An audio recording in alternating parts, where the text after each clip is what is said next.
I've always loved the Stag. I've loved it since I was a small boy. But I never actually thought I'd own one. To be honest, I didn't think I was allowed to own one. Only people like David Niven could own a Stag. I'd never even driven one, in accordance with the rule that you should never meet your hero. But now I have, I'm delighted to say, it's absolutely lovely. Oh, yeah. At this point, Lewis Collins arrived. Oh, yeah.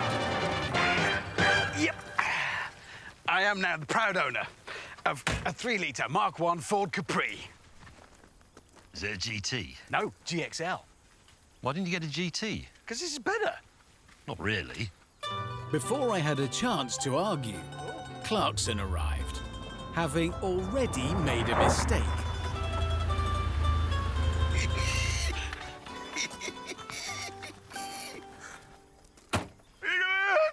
Why have you bought a Lancia? Because 20 or so years ago, I used one to drive across Botswana and proved it was the ideal car for Africa. But it broke down all the time. Yes, it did, but that was front engine. This, mid-engine, it's a Monte Carlo. And I've made several modifications to suit the conditions. Let me talk you through them, if I may. At the back here, 308 Ferrari taillights. They look good. Quad tailpipes. Nice.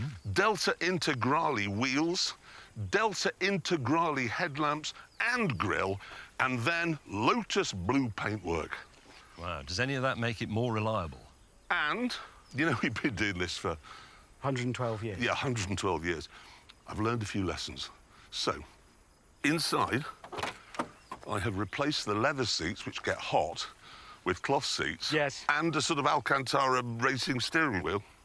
And, you look down there, I've removed the glove box and replaced it with... Is that a fridge? Yes, for my cold beverages.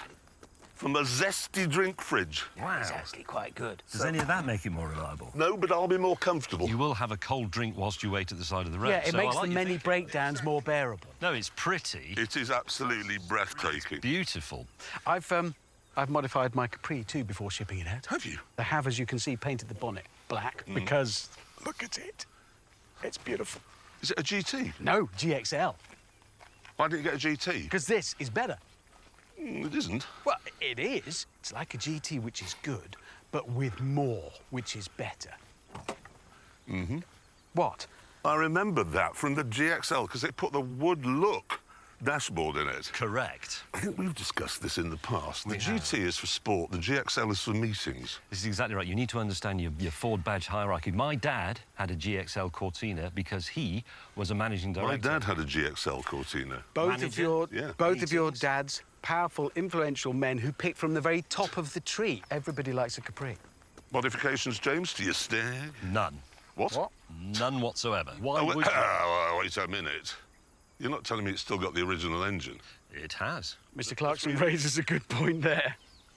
It's not every single Stag, but most Stags, I would guess, have had the original engine taken out and the Rover V8 put in, Yes. which is more reliable. Yeah.